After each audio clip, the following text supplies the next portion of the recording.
So I'm here on an Intel machine, and this is the Windows 11 machine, and I want to demonstrate this DIL hijacking that I tried to demonstrate last time. Everything worked except the DIL would not run on the ARM processor, and I've not found any solution for that. I spent a lot of time today trying to hunt down shellcode for the ARM processor for Windows, and I cannot find any that works that is useful. So for this project, I think you cannot do it on the Mac M1 or M2 or any, as far as I can tell. There probably will come a time when you can. So I'm going to make a malicious DIL. This machine already has Metasploit installed. And so if I go to Downloads, and I do a directory, see what we've got. Good, I don't have the malicious DIL in here right now, so I'm going to put it there with this command. So I run the Metasploit framework, MSF Venom. The exploit is a 64-bit shellbind TCP, which by default will start listening on port 4444, and the output will be a DIL named shellbind.dil. That's what all this does. Good old Metasploit, which is the easiest way to create malware. All right, so that should do it. Create a malware inside a DIL? Yes, and that's important because the weakness in Windows that we're going to exploit is that it's very easy to trick Windows software into loading the wrong DIL. This is the most common way you run malware, is by tricking it into loading your malware in a library. So it's created a DIL. This is good. Wonder if I'm just not seeing the last line. Yes, right, good. Okay, so now if I do a dir, see I have shellbind.dil here. Okay, so now I'm going to find the weakness, which you do with, well, you make sure the firewall is off. That's the first thing, because the firewall will get in the way later. Firewall status. Off and off. Good, it's red. That's what I want. All right, now we're going to look at the MSDTC service. We did this last time, but I didn't publish the recording because it didn't work. The final punchline didn't work. It should work today.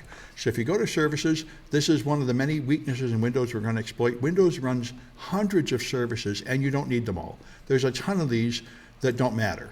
And if you go into Event Viewer, you will find many errors as things have failed on your Windows machine, and that doesn't matter either because they're things you're not using. So this thing is called the Distributed Transaction Coordinator. And it has something to do with databases. If this was a database server, it would have something to do with the queue. So whatever it is, I'm not using it on this Windows 11 machine, so I can just stop this service.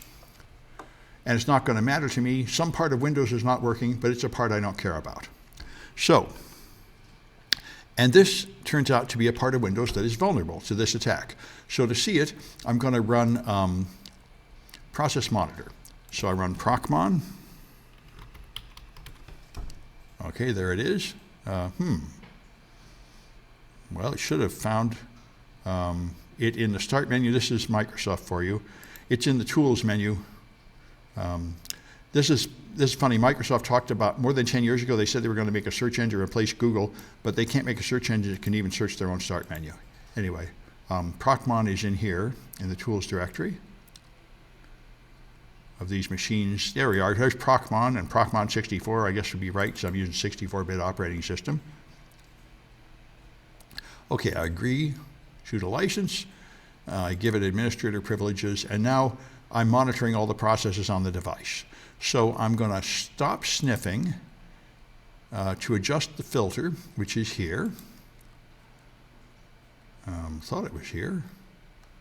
Yeah, and now instead of trying to block everything else, I'm just going to, I only want to see MSDTC. So I'm going to do process name contains MSDTC. So I'll only see this one thing, which is what I want. There. Now, I'm going to start sniffing. Okay. And now I'm going to start that process again. So here's my services. And here it is. I start the service. Okay, now it's started. So go back to procmon and stop sniffing. You don't want to leave procmon running for too long or it'll just fill up the memory. So now I see all the things that go on here. And in particular, you can watch it load all the libraries. and you see result and success, name not found. So here it looked for something and didn't find it. This is a PF file, which I think is a packet filter firewall file, and that could be interesting. A lot of things should be interesting. But the part that's interesting to us is the OCI.dil. And there's probably a way to filter this. Like, I don't care about the registry, so I can remove those. I don't care about files. Well, I do. I guess these are files. I don't know. I think I care about processes. I don't care about network, that's for sure. Process and thread. Yeah, here's the DILs. I think that narrowed it down a bit. So I can go through here and guess I have to turn back in the file activity. Haven't tried filtering this way before, but I want one that one that failed, and it's pretty close, far towards the bottom. I'm going to cheat and search. It's too much bother to hunt this way. It's OCI.dil. It's the particular DIL that has the vulnerability. There. If I find next, there's NT-OCI.dil, but that's not what I want, so I'm going to put in Control F, I say. I'm going to put a backslash in front of that, so I get exactly OCI.dil. All right, there it is. And this is what I wanted to show you, which when you're originally hunting for the vulnerability, you'll have to scroll through everything looking for this, or you can maybe sort by this column. But the point is, the developer included a library. This is from a pound include library. They've included a library, but the library was not found, because this OCI.dil is no longer present in modern versions of Windows. However, this Microsoft service tried to load it, and it didn't find it. And apparently it's fine, it runs fine. So this is a very common developer mistake. You load a library, you're not using it anymore, and it runs without it. But the point is, this is now an empty spot to run malware on the machine, and that's what I'm going to do. So if I have, now of course, I'd have to have the ability to write to a system folder, so you could argue that this is not a very powerful attack in that regard, but this is a fairly common thing that you have the ability to write somewhere. For example, through antivirus apps. A lot of antivirus apps have a high privilege thing running to remove or move malware, and you can exploit it to elevate privileges to get a write process. Anyway, now that I've done it, I'm going to position the malicious DIL. So let me get an administrator command prompt. There we are, run as administrator.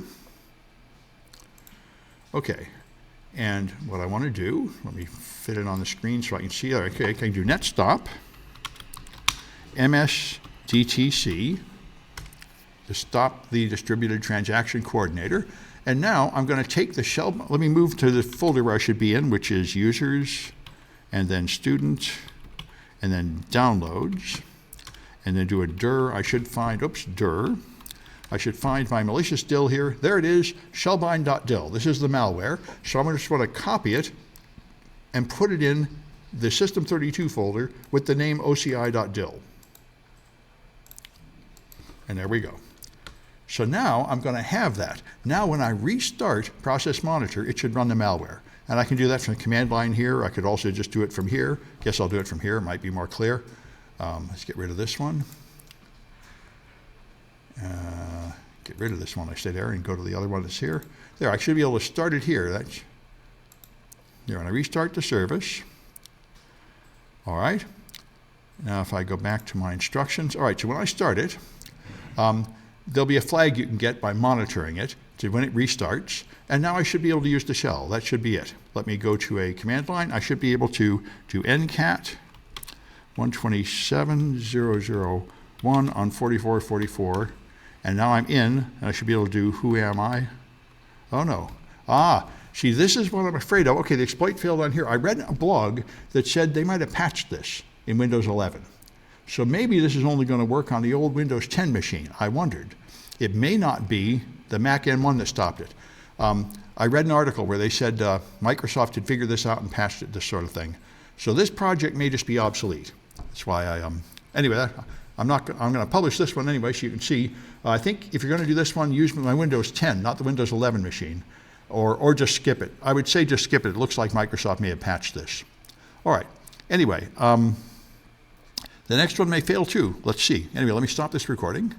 See if I can get out of the virtual machine here and make it to OBS and stop.